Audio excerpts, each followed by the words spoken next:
Hey guys, Arthur here, and you know what I love?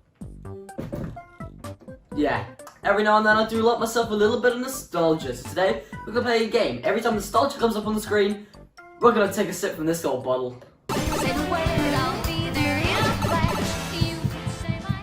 Super Mario Odyssey is an open-world Nintendo game released for the Nintendo Switch in late 2017 to absolutely amazing reviews, receiving 9s and 10s across the board. Now, it's been 2 years since the game came out, and over those 2 years I've had a great experience with the game and I've played it many a time. So it's fair to say, I've got a lot of love for this game. Even though it's the 7th entry in the 3D Mario game series, it's only the 3rd true 3D open-world Mario game. What do you mean, you ask? Well, Super Mario 64 and Sunshine were also open-world games, featuring large open levels where you can run about and do whatever the hell you wanted.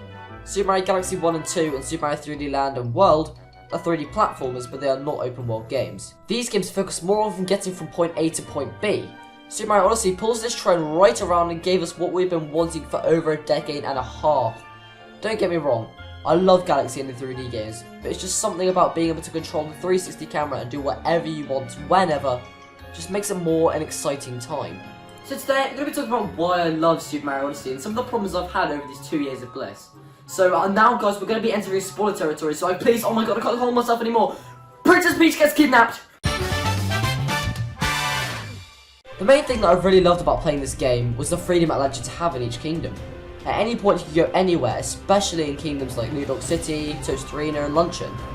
The open landscapes that these kingdoms in particular provide allows you, like with Sunshine and 64, to skip out moons you're having trouble with or just don't really want to do. For example, if you really hate the brutal boss fights in Luncheon, you can just full on skip it out and get other moons and just head on out of there. This provides a much more pleasant experience for players and I guess could be used for speedrunning strategies in the game. This is much different to Galaxy and especially 3D Land. In Galaxy, sure you can skip some levels, but most of the time it's progress in a straight line. This again more so applies to 3D Land where you literally progress in a straight line. You see, this is 3D Land, this is Galaxy, and this is Super Mario Odyssey! Some say this is a bad aspect of the game, but personally I believe it's a really good thing, and who cares, it's fun. Sometimes this game can be extremely hard. For example, getting this moon over here, it's near impossible, you've got to get to near perfect times. You mess up, it's game over. Oh phew, that was a tricky one. Yeah, Nintendo really wanted to get to 999 moons, didn't they? Some of the moons in Odyssey are just like that one, just on a rock, really not hard to get. Some are buried in the ground, so you have to slam down to get them, but still they really went overboard with moons. And quite a few of the late game moons after Bowser are just for the purpose of having more moons. Like, hey look, 999 moons, bet you can't do that. What I think would have provided a much better spread of quality quantity would have been made to Cloud Kingdom and Ruined Kingdom into full kingdoms rather than quick pit stops.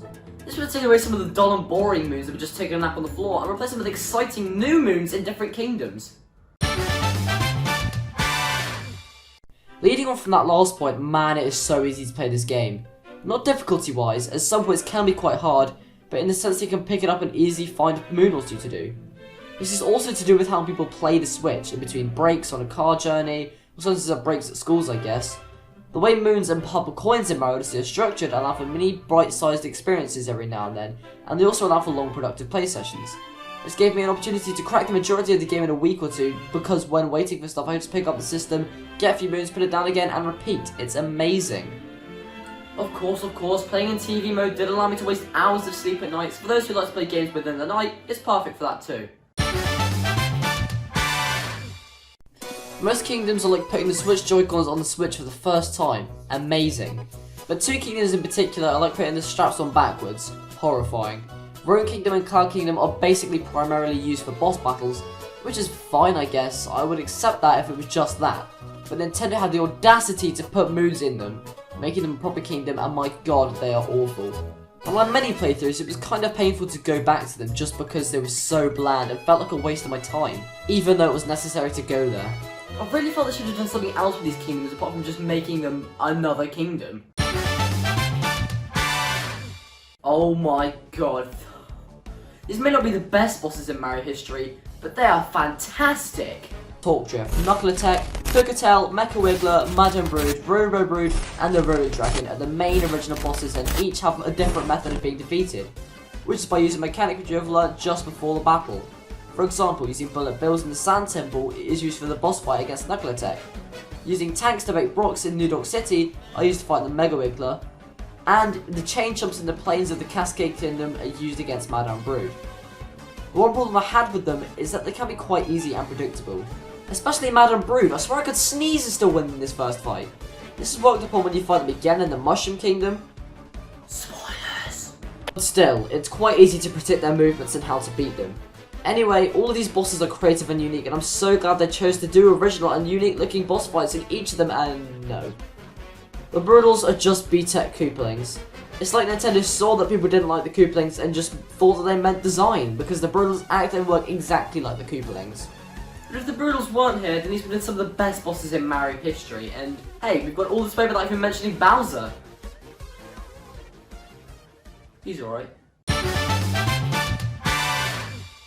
Okay, I know this is going to give me some hate, but some of the directions they went with the art department,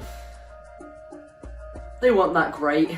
Don't get me wrong, there are some great looking kingdoms. Snow, Bowser, Food, Seaside, just to name a few. Even though I love playing in New Donk City, it just feels and looks odd. The main reason being the 10-foot people. Nintendo decided to make them look realistic and 10-foot tall, still keeps me up at night. They even look out of place compared to Pauline because she's just a tall version of the Mario character art style. I've really felt they should have made everyone fit that trend. One other bad example with art style would be the Rodent Kingdom again. This just isn't a good kingdom. Everything about this looks off, and I suppose that's the point. But seeing this mighty Skyrim dragon compared to a tiny cartoon dinosaur turtle hybrid just looks so odd. But the art style on the whole is fantastic, it's just in some aspects it doesn't look great, or natural, or good. Every 3D Mario game has its gimmick. Sunshine had Flood, Mario 64 was in 3D, Galaxy had the Luma.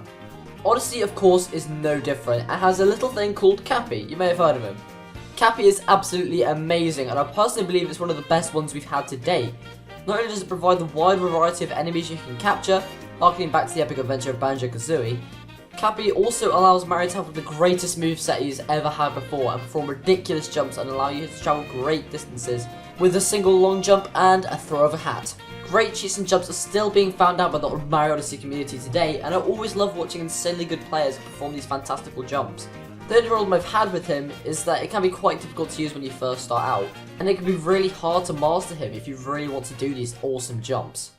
But apart from that, I loved using him. I'm struggling to think of what the future 3D Mario games will be without him. Super Mario Odyssey is phenomenal, and I'm already daydreaming of future sequels, and even though this Odyssey is over, at least Nintendo left us one final reward for this journey. No.